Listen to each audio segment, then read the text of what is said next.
Hey everybody, welcome back to school. Just wanted to do a quick little video. I think a lot of times I'll just send out an email and I think everybody gets tired of reading part of the way through and quits. So maybe with a video you'll stay tuned. But just a couple of things to be aware of when you're coming back to school, setting up your room. So here's an example of a good placement next to your desk. As you can see, not too terribly far away. All the cables kind of run along back behind and then connect into the back of the board. And basically there is a touch connector and an HDMI connector. On some of the boards they have multiple ports. If that's the case, the HDMI and touch needs to be in the same ports, like HDMI 1, 2, or 3, touch 1, 2, or 3. The other thing is try to get it to where the cables aren't too crazy tight. I actually have some clips in my server room that can attach to the back of the board and help support it. That way these ports don't get bent. If they do, there's no way to repair them, and once you run out of ports, it eventually becomes a paperweight.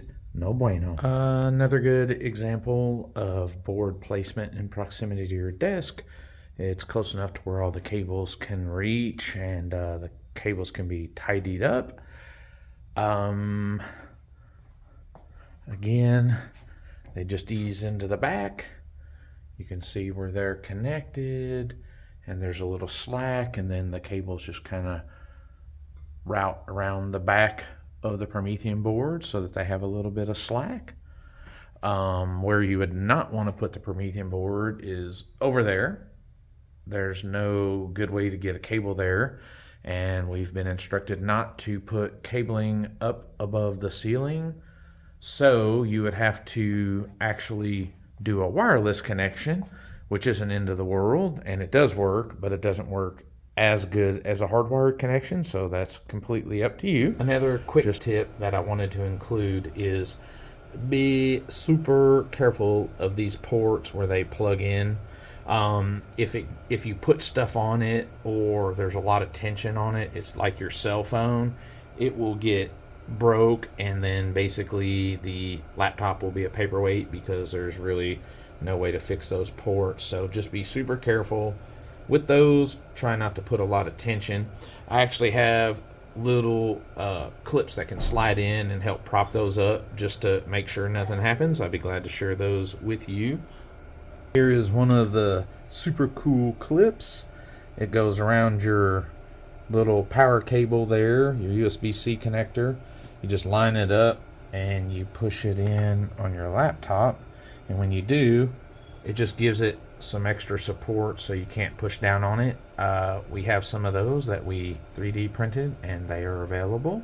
If you need one of those, just let me know. But it definitely keeps it to where you can't push those down, or on the off chance that you've bent something already, that will help with it.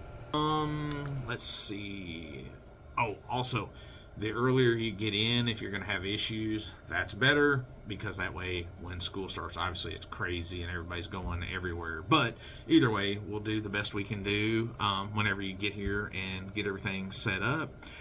One of the things to be aware of too is as you take your laptop home and you bring it back to school, it's really good if you'll do the start shutdown, have it shut all the way down, get back to school, turn it on, hook it into your dock, do your deal all day, then do a start shutdown, take it with you. If you do that, it's more likely to remember your settings, like your monitors, and it's also less likely to glitch and have errors, especially like with the web filter and stuff like that. So anyway, I'm gonna try to include a couple of videos as I've gone around the school, maybe give you some ideas on what it actually looks like for good setups and maybe not so great setups. But anyway, hopefully this helps you, and if you have questions, just put in tickets.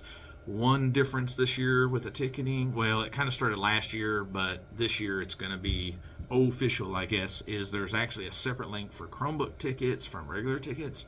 That's going to be super important, because if you put in a regular ticket for a Chromebook, we've been instructed to close those, because the other tickets, they count things differently or whatever. I'm not sure. But anyway, above my pay grade. But if you put in a regular ticket that is a Chromebook ticket, I have to close it, and then I'll send you a message to do it through a regular Chromebook ticket. Anyway, outside of that, super excited to be back. If y'all have any questions, just let me know. Obviously, put in tickets. That's the best way. Emails get lost. We get so many of those, and I don't pay nearly as much attention to those as I do my tickets. So anyway, looking forward to seeing everybody back and meeting all the new teachers. See ya.